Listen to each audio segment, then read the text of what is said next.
This episode of the Old Dogs REI Network is brought to you by Mino Studio.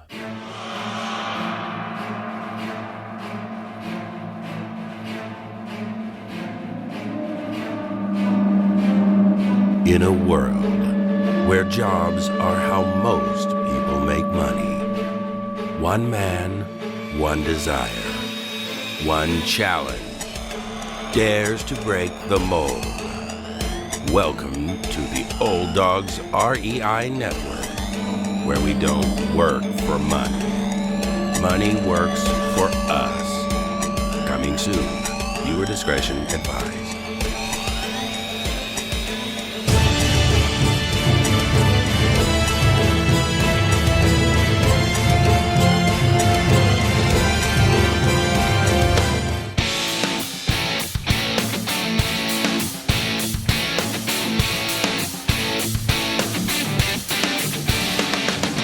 Welcome to the Old Dogs REI Network, where cash flow is king. Real estate investing, the means, so you can enjoy your retirement dreams. This is the show where we cut right to the chase. No sales pitch, no long monologues, just simple how-to real estate investing advice, so you can earn the passive income you need to enjoy your retirement today.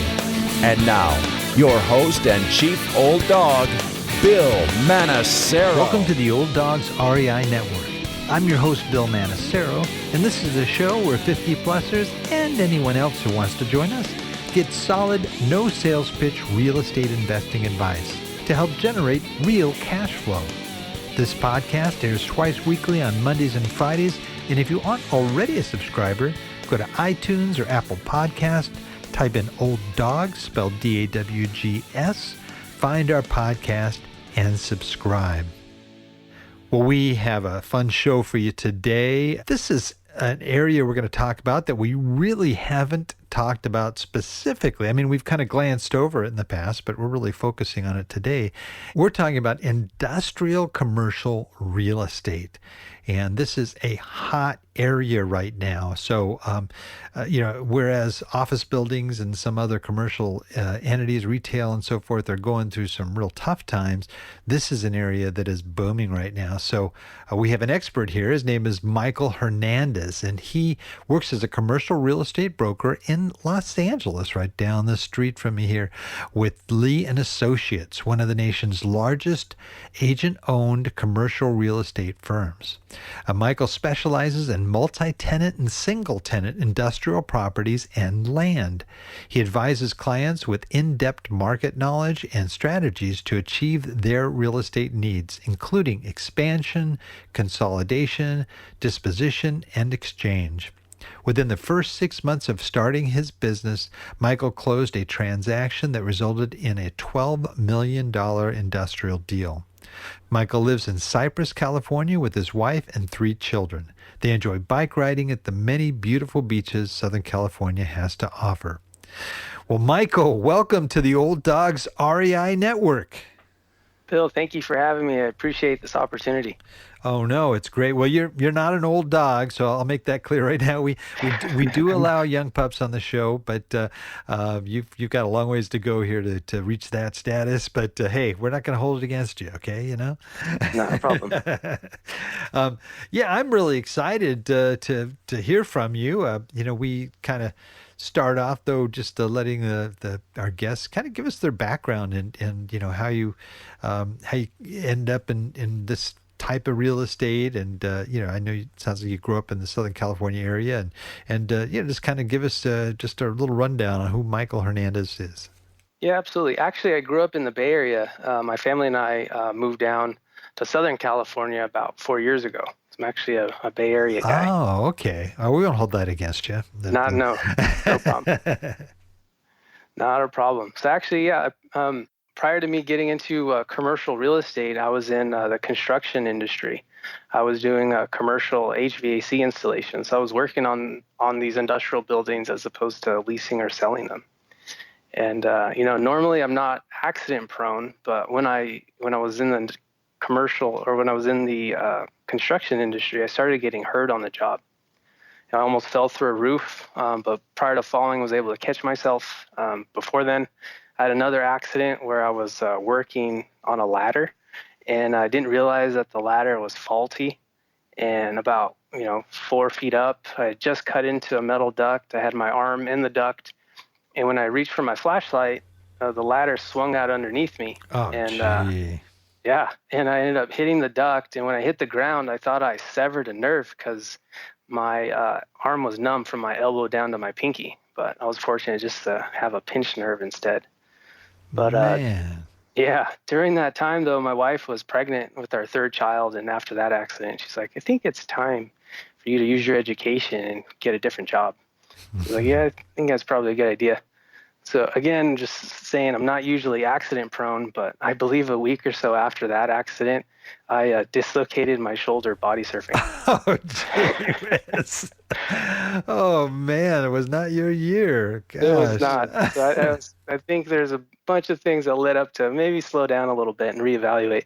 So after that accident, I had some time on my hands. So I actually reached out to a friend of mine who was in commercial real estate, and I asked him about property management. I was interested in that, and he actually suggested brokerage. And he said that because of my construction knowledge, I probably do well in industrial real estate. So I did some research and spoke to my wife about it, and we decided, that'd be a great career change. I studied and took the test, and while I was on disability, my friend introduced me to the broker, Lee and Associates in Long Beach. I interviewed, and he said, come on board after your wife has the baby. And I did. Started a new career a few months after my wife had the baby. Wow, that's awesome. That's great. Now, what was your education in school? I studied psychology and communications at UC Davis. I was on baseball scholarship. Oh, cool. That's great. That's great. Well, definitely communication is key in your industry. That's for sure. Man, oh man. So you started off there. Now, how does it? How is it for like a first new broker in a commercial firm like that?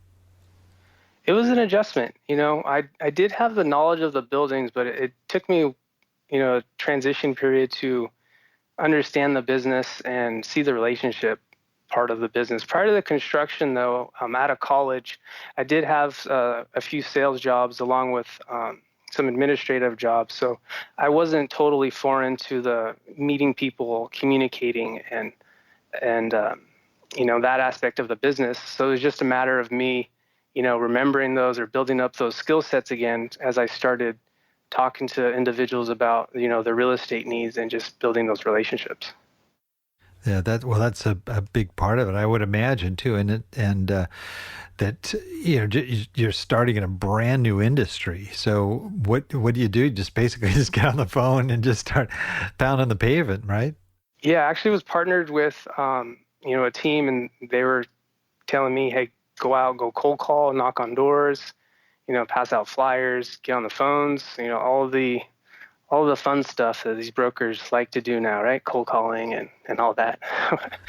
So now did you start in industrial right away, or were we doing something else initially? No, I started industrial right away. So what do? You like go to a big warehouse and start banging on the metal doors there? It's not like I mean, a picture of people going into, the neighborhoods. I understand, but what are you doing? You're looking for warehouses and stuff. So utilize Google Earth and you utilize Google Maps, and you look at the certain areas that have industrial, and then you pick a certain area and go on and get your business cards and go knock on the doors and talk to tenants, owner users. And then if you want to try to find the owners, research them and give them a call and see if they're interested in selling their building and go from there. Same concept, just on a larger scale or bigger building than you would a residential house. Do you have sort of your equivalent of driving for dollars, what we call driving for dollars, where we drive down neighborhoods and you look for a house that's got, weeds all around it and stuff, that either it's abandoned or somebody, it's not taking, it looks like a good candidate to buy cheaply, Absolutely. You look at, you drive the market. That's what they call it. You drive in the market and you're taking a look at buildings that look interesting. If something's vacant, why is it vacant? If you see a guy's busting out the seams of his space, he's stacking product, it's like, okay, this guy needs to expand. He's probably too focused on his business, not really concerned about, getting the additional space at that point. So then it's about making that introduction and seeing how you can help someone in that point with their real estate need of expansion. Now, I probably should ask you this a little bit earlier. Could you define what industrial commercial real estate is?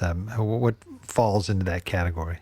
Sure. You have multi-tenant industrial. So you have your small businesses. It could be, carpentry, not so much automotive. That's kind of a little different, but it still falls into the commercial side. You have your warehousing, your distribution of various products, general merchandise. It could be food. It just varies.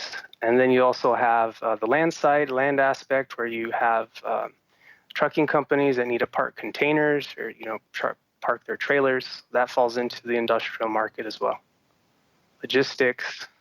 And warehousing, that's, I imagine, a big part of the industrial side, right? Absolutely, and that's huge right now, especially after 2020, the whole COVID, where everything shifted toward e-commerce and online, where you now have companies that were forced in a way to stay alive to make that transition to e-commerce or online sales. So now these individuals or these businesses need to be able to have the warehouses to have all this product and to be able to fulfill that need that's in demand right now. Now, I'm used to seeing, just even here in Orange County, just driving down the street, and all of a sudden there's this huge Amazon warehouse, for example. I mean, they're just going up all over the country, but these are not just Amazon type, folks. These are other people that are doing e-commerce and selling large quantities of items as well, right? That is correct. It's not just Amazon. You do have a lot of companies that they're picking up new accounts, or they now transition to e-commerce or online business with their products, and now because everyone's doing online shopping, it's like now they need to house more product.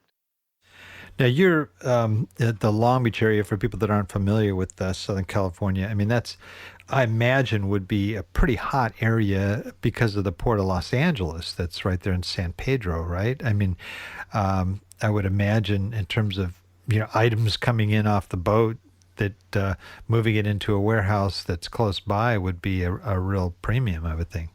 Absolutely. The closer you can get to the ports, the better.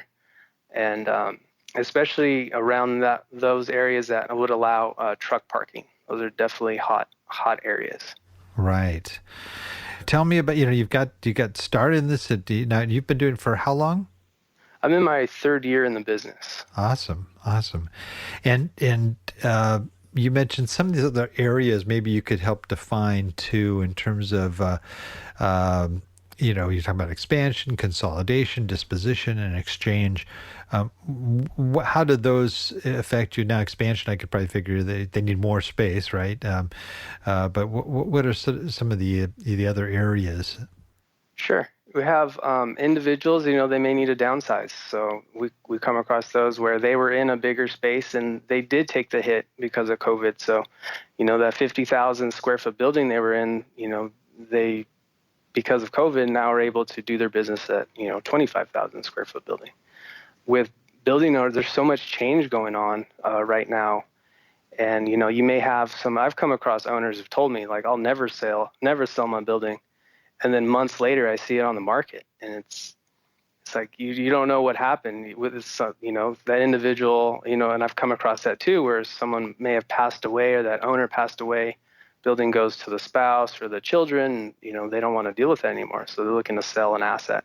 Right. And then you also have on the other side where others, are looking to invest or buy property, and they need to exchange into other properties as well.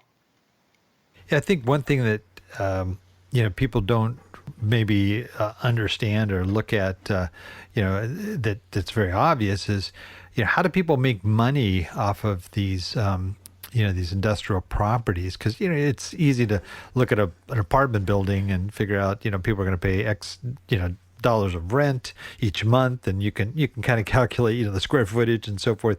But with a warehouse, for example, I just hear this is like the best kept secret in real estate, that people are just killing it, with with what they're making and operating a warehouse. And how do you assess the value of that building? Is it based on, how just strictly square footage, or are there other, key factors that help you project, what kind of income that building can generate?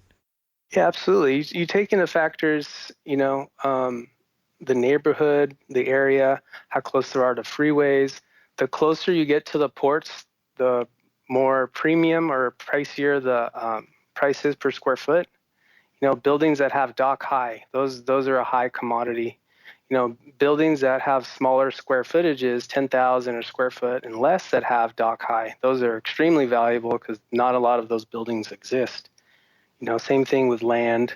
You take that into account. There was a deal that I came across, a couple weeks ago.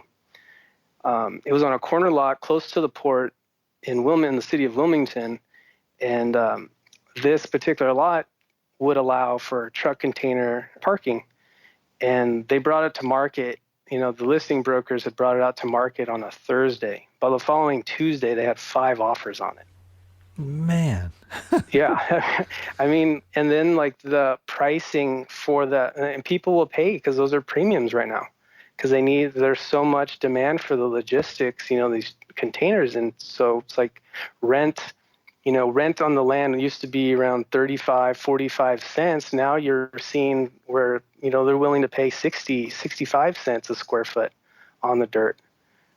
And, there's not a lot of maintenance required on that. You then switch over to multi-tenant buildings, you look at the square footage of each unit and then, compare that to other buildings in the area and what they're getting in rent. And, sometimes there's definitely some value add opportunities. If you have an owner that hasn't increased the rent and you have a tenant in there paying, 85 cents a square foot, in market right now is $1.10 a square foot. I mean, that's huge upside. Yeah, not kidding. And doesn't seem like there would be, a real major improvements that would have to be made. I mean, they're just basically, metal sheeting, right? I mean, I guess it depends. Some could be pretty nice, but like an enclosed type warehouse, I wouldn't think that there'd be a lot. I don't know. I guess if it's really rusted out and stuff, it could probably, take some major work. But are there sort of value add, opportunities in your market for people that are interested in that type of thing? Yeah, absolutely. And then those industrial buildings, they're not necessarily just metal buildings. There are metal buildings, but you also have your stucco, your masonry, you have your concrete tilt-up. So these particular buildings are nice, and they have those units. So just the upkeep, I mean, similar to some, they want to have, decent flooring in their office, paint, to where it looks decent. But a lot of times with these work, they're not too concerned about the aesthetics because that's not their focus. They just need to be able to have, that rectangular box so they can store their product or get their product out. So they need the functional docks. They need to make sure that the doors are working smoothly. They need to make sure that their phone, electricity are working. So there's not a lot of maintenance going on with some of these buildings. For those that do have the, distribution buildings, functional docks or functional or, may need to repave the yard to make it last longer, things like that. But, there's not too much going into these types of these buildings to get them, I guess, market ready or to get them, as I guess aesthetically pleasing, like to some of the other buildings. Is there a shortage of storage in I guess you can only talk about your market specifically, but I mean in your area where there's right now there's not enough space? Correct. There's not. You have there's a high demand for space right now, and there's not a lot of products available. I'll give you some examples. There's you'll have an industrial building that's distribution building coming available. You have brokers marketing out 12 months from now, and you already have offers on the table to take them. So when something hits the market, there's it's gone because there's not a lot of availability right now. So there's just not enough product out there, but you do have that demand. Right. Well, obviously you've got to you've got to be in the industry to know, like me, knowing absolutely nothing about industrial, to buy a warehouse and to try to find people to to rent my warehouse or to use my warehouse. I would think would be, you definitely have to have contacts in the various transportation industries or whatever it would be that would fill that facility for you, right? Well, that's where you would contact someone like myself who focuses and specializes in that. So we have our sources where we can reach people. We have our own personal contacts. But when you put out let's say, for example, you purchase your industrial building. Let's say it's a single tenant. You put your sign out there, or you would hire a company like like us to put our sign out there, and we would get calls. We would then, reach out to all the brokers in the area, like, hey, this building's available. Bring us a tenant. And then, that's how so you as an owner, you're not doing that yourself per se. You're utilizing your resources or your contacts, your broker, to bring in those deals. And we could be able to definitely tell you, like, hey, you probably wanted to have this type of user in your building, and kind of guide you and steer you on pricing and type of use you'd want, and so forth. Do you have a lot of international clients? I'm working with a guy right now. They're actually in Canada, and they're expanding into the U.S. So I do have a handful of them, yes. The people that are using these facilities, you talk about mainly containers. So, are there major shipping companies or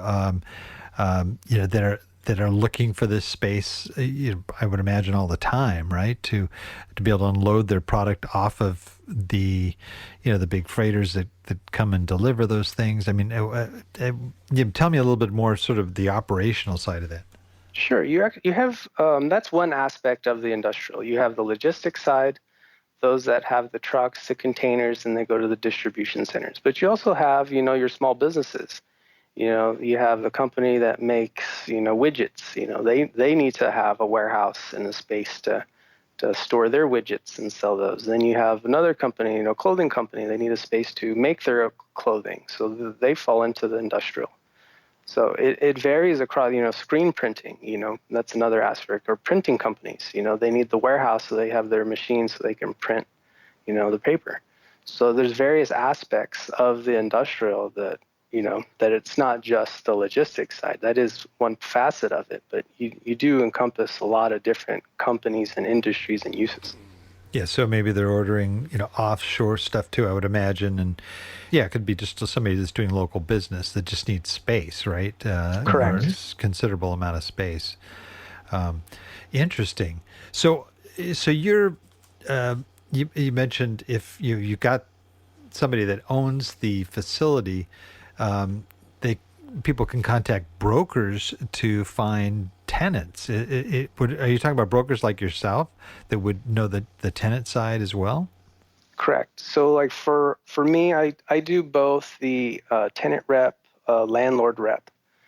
And I've, in my networking, built up my database for tenants and then also with landlords. So if landlord says, hey, I want to lease my building, we'll get more information. Okay, I'll guide you on rate. And this is probably what's, you can rent your space for in the area. Here's the type of uses. I have, XYZ company that probably would be a good fit for you. Let's put a sign out there. We'll put it on the, commercial MLS per se. So this reaches out other brokers. And then, so now your property is out there. And then you have not only my contacts, but you have other brokers seeing that building. And then they have their contacts and their tenants that they're representing. And then now they're contacting, me per se to help find the tenant for that space. Now, this includes, tenants, people that would buy the building as well as people that would just lease the building, right? Correct. So if you're talking leasing, yeah, this would be on the leasing side. It'd be the same thing. For purchasing, you'd have your broker, market your property, put it on the market for sale. And then, you would same thing, reach out to the brokers, and then you'd have them reach out to you and like, hey, I got a buyer. I have a requirement. This, my client needs to exchange into this property, and this fits within, his criteria of what he meets, And that's when then, okay, well, let's look at the building and present an offer and bring it to the owner and see what he wants to do. In 2020, I think most of us did a lot of self-reflection. For many, it was around personal growth, maybe career choices, personal finances, you name it. One topic that really surfaced post-2020 is giving back. How can we make a difference in someone else's life? And is it possible to do good for others while actually making money? I'm really glad to share with you that our new partner, Equity and Help, literally, it helps you do exactly that. Equity and Help grows your capital while helping others and shows how the simple act of investing can make a huge difference to American families.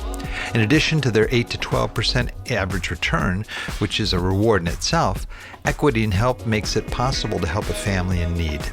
The mission of Equity and Help is to give families the realization of the American dream, to own a home of their own when they might otherwise have not been able to. They have already helped almost 400 families find their home. If you are interested in a philanthropic investment model with an average return of 8 to 12%, according to Equity and Help, and helping American families, you can speak to a so-called philanthro investor at Equity and Help. Just visit equityandhelp.com/podcast. Again, that's equityandhelp.com/podcast. Are there certain niches that are very hot? I mean, in your space? Buildings with docks. Those are definitely hot commodities. Loading docks you're talking about, right? Correct. Yes, loading docks. Okay, gotcha. And they don't all have that, right? That sounds like it'd have to be something especially set up. Some buildings do have it, some don't. Like your manufacturing buildings, they're not needing to have that. And you have your distribution buildings that are, have a lot more docks where they're getting product out. So it just varies on the building. But again, you have companies that may need a manufacturing building. So that they're not concerned about the docks because that's not their business per se. They're focusing on manufacturing versus the other companies, they may need more docks because they need to get the product out. So it just varies, per business and per use. What sort of, and this might be really a dumb question here because I'm sure there's different types of buildings and what have you, but what's sort of your average listing time on some of the properties that you're dealing with? And right now they're going pretty quickly. There's buildings that I'm calling on representing tenants that just hit the market, and within months they got offers on the table. Within a month it's already lease is out for signature. The lease has been out for a signature. So right now, because of the demand, there's a lot. It doesn't last very long. I want to say weeks. It seems like weeks right now, where once a building is out, it's no longer available. And what are the sort of you're Southern California, so where are the prime areas in Southern California for industrial?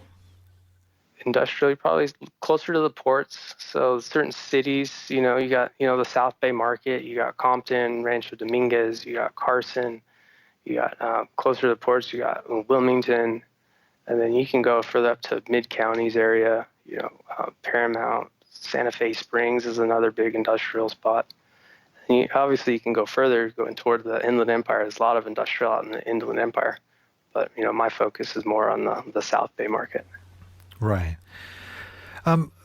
Let's say there's, somebody listening, for example, says, this sounds really interesting to me, but, I have no background in industrial.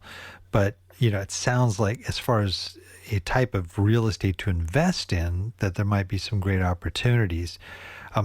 How do people invest in, I know you could probably do a ground up project. You could buy an existing building, but, without having a common understanding, how do people usually get involved as investors? Sure. If they're starting off, it's just a matter of kind of figuring out what product type, would make sense for you. If you want to have a building, you just want to have one tenant, where if you want to have a building, you can have, 2 to 3 tenants, or multi-tenant, or you can have as much as, 10 plus units in there. So it just depends on your comfort level and what, product type would make sense. If you're wanting to focus, have a land site to where you can have someone park containers on there, that's a premium. Multi-tenant, single tenant buildings. For someone starting off is probably, a little bit more labor intensive person. I don't want to say labor intensive, probably a little bit more focused to do ground up, development. You definitely need to have, that type of real estate development company come in and kind of guide you. So you'd have to have a little bit more experience there. But I mean, as far as individuals wanting to come in and invest in multi-tenant or single-tenant buildings, you definitely could start small. I mean, some of these buildings, they range from 5,000 square feet all the way upwards of, 1,000,000 square feet. So there's a lot of options and opportunities, just a matter of where you're at. And, you gotta start somewhere. So you want to start at the 5,000 and then see how that goes, then grow to 10,000 or start at 10,000. There's a lot of options. So, okay, so someone comes in and says, yeah, I'm going to do the 5,000 square foot building.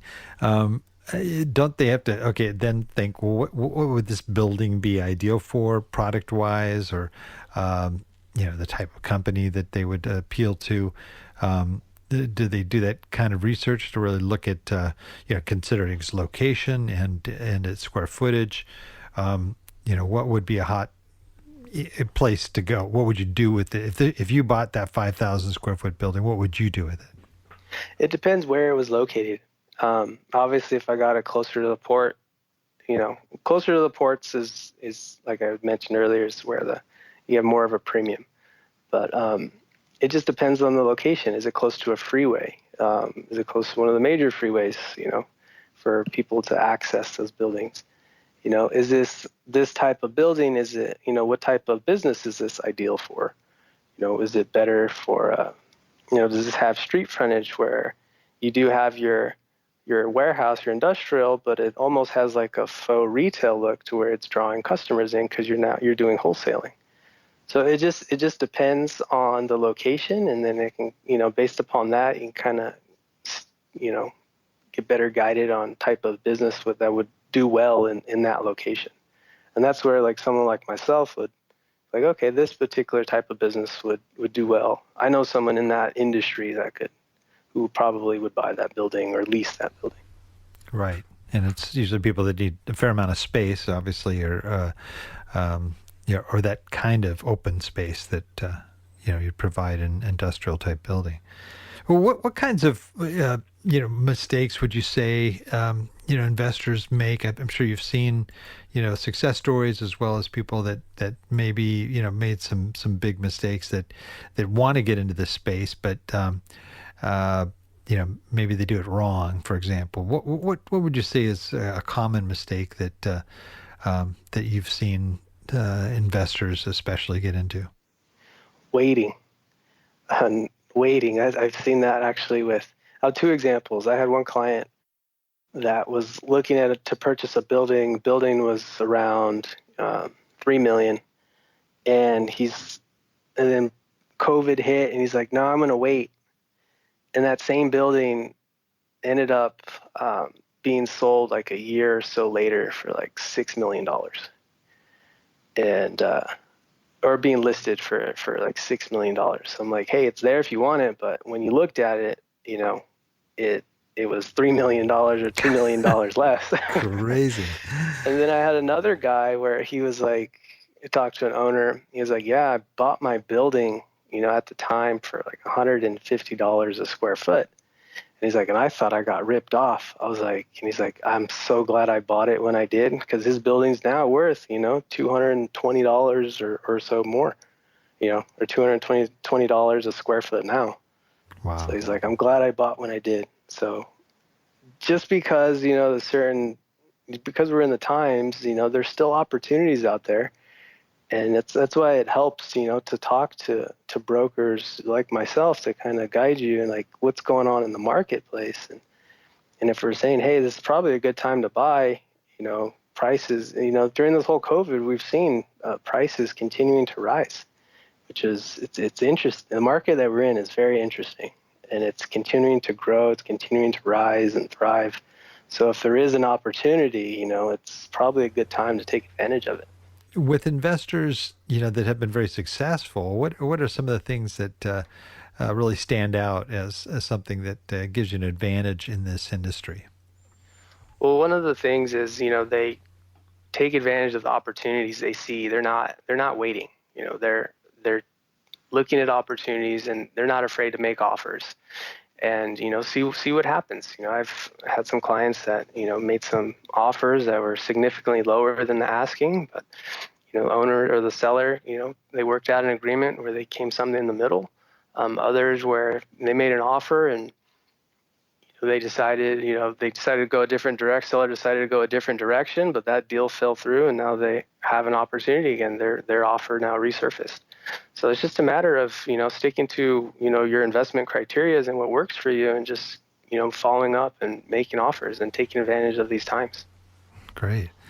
There may be people listening that are saying, this sounds interesting to me, and but I'm more familiar with the apartments or mobile home parks or self-storage or some of these other that are just get a lot more exposure. What would you say to these folks? Like what are some of the benefits of investing in industrial real estate as opposed to some of these other areas?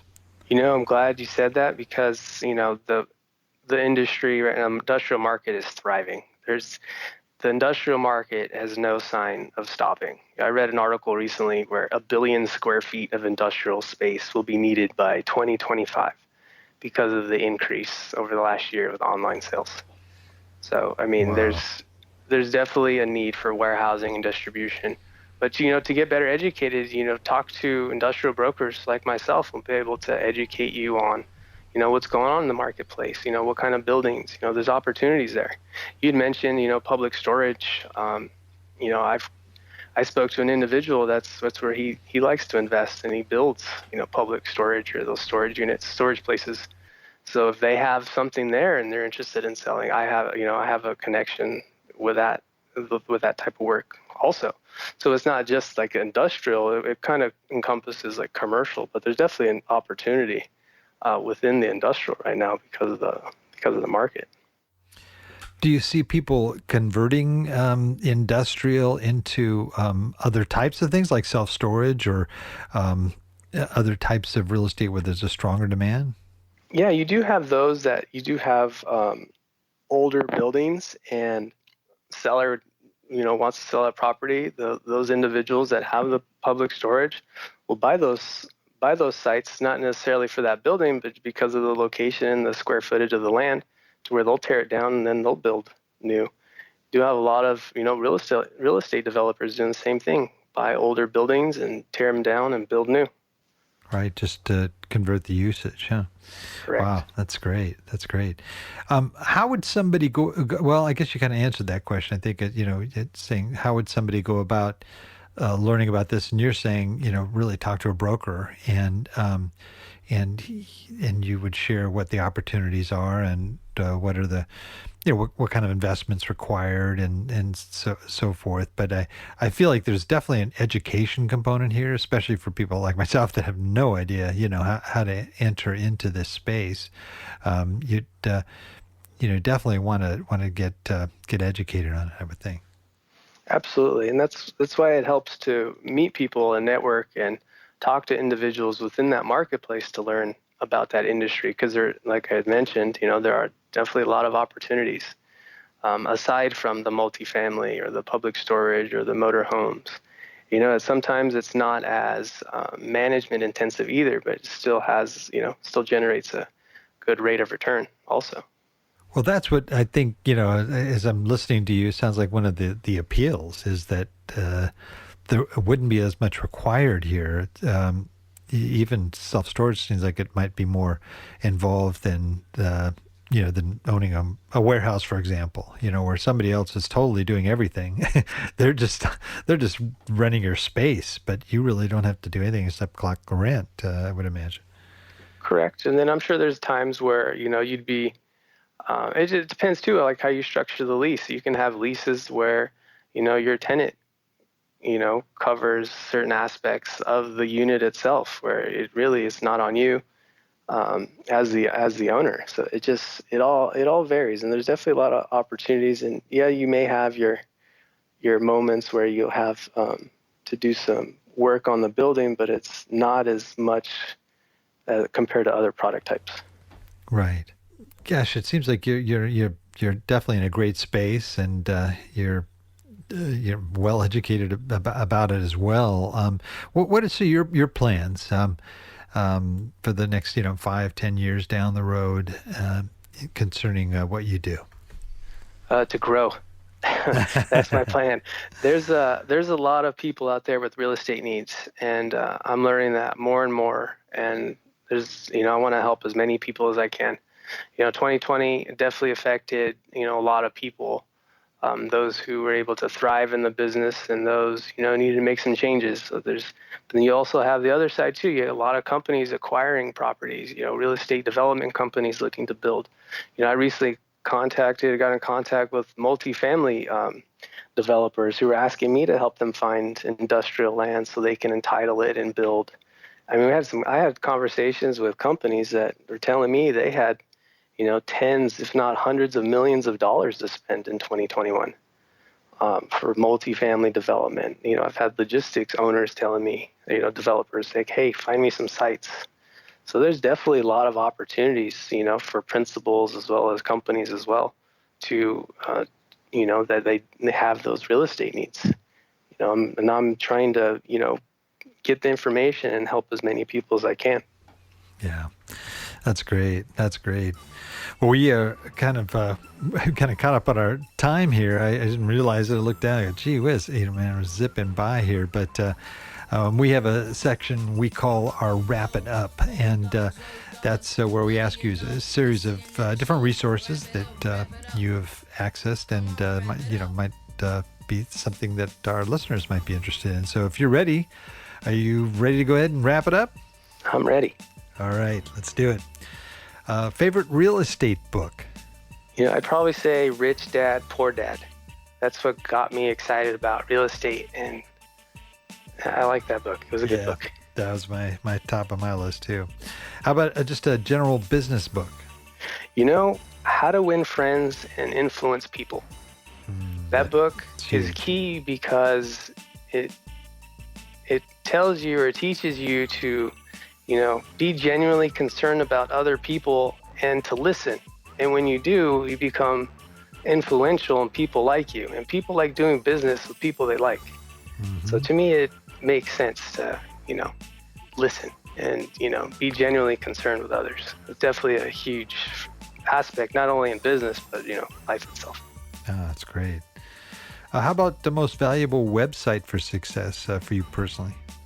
For me, I utilize the sources that I have as a broker, but for investors looking to look at different properties, especially commercial, I'd probably suggest LoopNet. That's a good source for those to look at properties. The thing with LoopNet, though, is a lot of the buildings that are on there aren't necessarily updated. So if someone sees a building, they want to call on it, that building's more than likely gone. It's either leased or sold, or they have, it's an escrow or whatnot. But I would accompany that with Google Maps. So I would definitely look through that, find out what properties you like, and then go on Google Maps, enter that address, and use that little yellow guy in the corner, and do some street views and take a look at other buildings in the area and see what other buildings that are interested. That building that you looked on LoopNet may not be listed, but the building down the street may be just as interesting, and who knows, that owner may be interested in selling also, just hasn't decided to put it on the market. That's great. How about a favorite app that you use? Again, like for me, I have my own business sources that I use, like the CoStar and whatnot. That is strictly for the brokers, but for others, LoopNet also has an app for people to be notified, similar to what you would see in Realtor.com, but again, geared toward the commercial side. Right. How about a favorite quote?